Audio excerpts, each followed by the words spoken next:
Let's go. All right, so can anybody tell me the importance of soil? Keeps our grass. Grass Makes things grow. makes things grow. Cooper? Crops. Crops. So how many of you ate food today? Yes. I did. Okay, well, I hope all of us. Thank you. So what comes first in a good balanced I guess diet I don't get one. is actually the soil. So on 3, we are all going to thank the soil that our crops grow on. 1, 2, 3. Thank you. Soil. So this soil Thank you. makes it possible for us to live. And by judging the soil, we find out where we can build our houses, where we can grow our crops, and where we can build various structures that we use on a day-to-day basis. So the first step in judging soil is getting a scorecard. Many of us are getting a scorecard right now. So the best part of the scorecard is that you get a cheat sheet for your scorecard.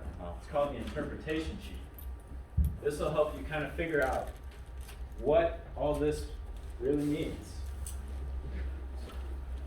So this soil profile was in Columbia, Missouri at a contest 2 years ago. And really the first step is actually just getting down in the pit and looking at these orange lines here. And so the judge goes in before all the contestants and will mark the different horizon names. So in this case, it was 0 to 7 inches is the first horizon, then 10 to 18, 18 to 30, 30 to 52, and then he tells you the AWC. Can anybody tell me what the AWC is? We'll say it on 3. Available water capacity. That's right. And so when he tells you the AWC, this will help you. You use this number to calculate your AWC that you get from calculating it based on your guess for the horizon names. So the first step you can kind of see on your scorecard. Number 1 is the color. So if we had to guess, what color do you think this would be based on your scorecard? Yellow. Brown. Dark. Brown. Oh, I don't have a scorecard. Dark brown. Oh. Very dark brown. So I was just shouting out colors. Thank you. So for me, I would say probably dark brown. Typical Missouri profile starts pretty dark brown and gets lighter and eventually will turn pretty gray. So if I was participating in this contest, I would mark it as dark brown. So models are little different color variations in the soil. And so the best way to find the models is I would go over to this pit and with a trowel, take a chunk of soil out of this and make a ball with my hands of the soil and then break it in half, and you can see the amount of models. Typically in the first horizon, there's not a lot of models since it's really just the surface soil. And so there's not a lot of models because there's not a lot of iron in your water table. All right, before I say iron will be the red models, the red color variations, and the white models are where your water table are, so where you reach water. And the red models are typically from about halfway down, and your water table is it kind of varies based on your location, but it's anywhere from the second horizon all the way down. Typically the better water tables are towards the bottom, just because if you're digging, you want it to be lower so you can make more of a foundation. So for models, for the first horizon, I would say probably few or no models at all. Second, we have texture. So texture, I kind of do the same thing that I do for models. I would take my trowel, put it on the side of the soil, and I would see the texture type by we have a spray bottle you use, and you get the soil very wet, and then you roll it in your hand and kind of mush it around. And it takes a lot of practice, but as you start to get better at it, you can kind of feel the different variations of the texture. So the easier it is to squeeze, the more loamy it is, in which loamy is not very good because it falls apart, kind of like sand, you know. And then, so for the top horizon, I would say it's normally a silty clay loam or silt loam. If you don't know what that is, we can do some research after this presentation to kind of figure it out. Structure type is kind of the same thing. I put my trowel in, and you'd actually kind of knock off some of the soil on the side, and you'd see what shape the particles are that fall out once you put your trowel in. So the different types of structure types are granular, which are kind of like peas. Then platy, they're kind of flat.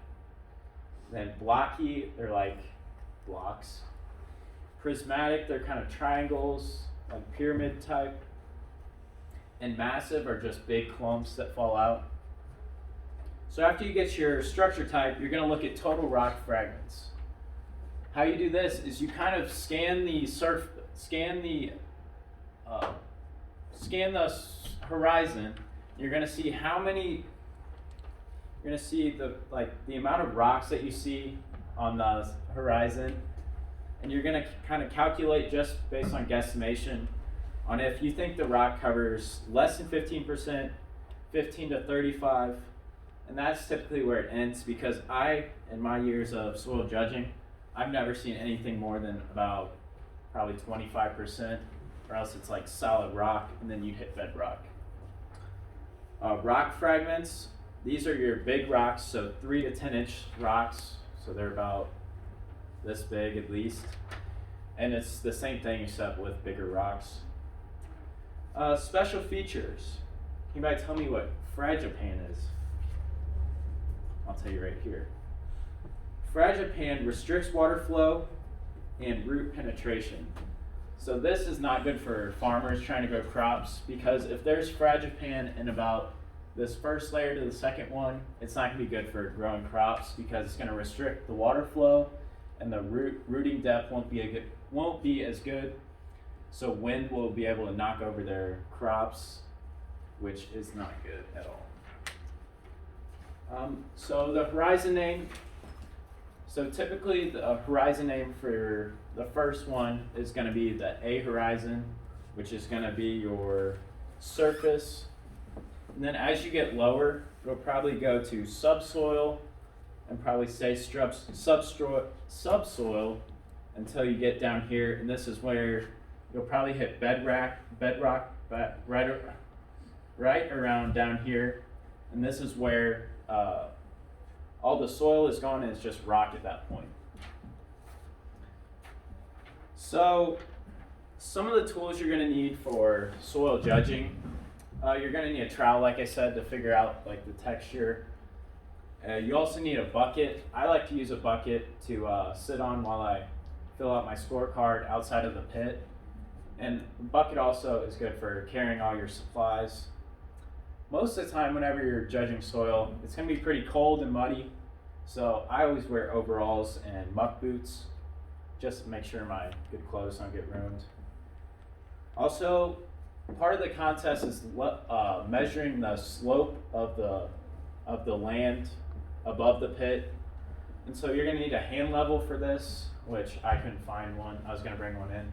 But a hand level, pretty much, you pick out a object in the field and you'll look at it and see where your eye level will hit on that object.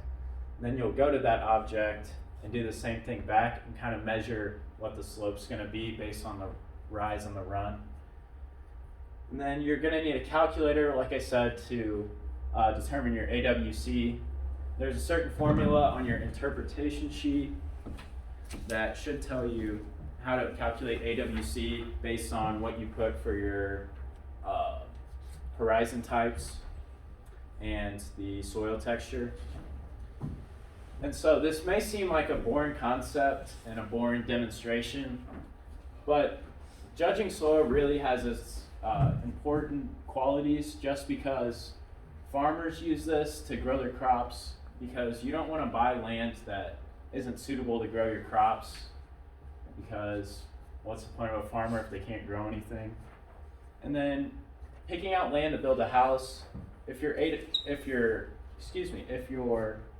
AWC is too high, it's not gonna be good for like digging a basement, because your foundation will crack and crumble, which isn't good. You're gonna want to pick one with a lower AWC, because this will allow for your foundation to really stay in one place and not shrink and swell. So I hope what you got from this today is that you can use these qualities to hopefully in the future apply it to something. That's kind of my goal for this demonstration, is that you learned something today. Thank you.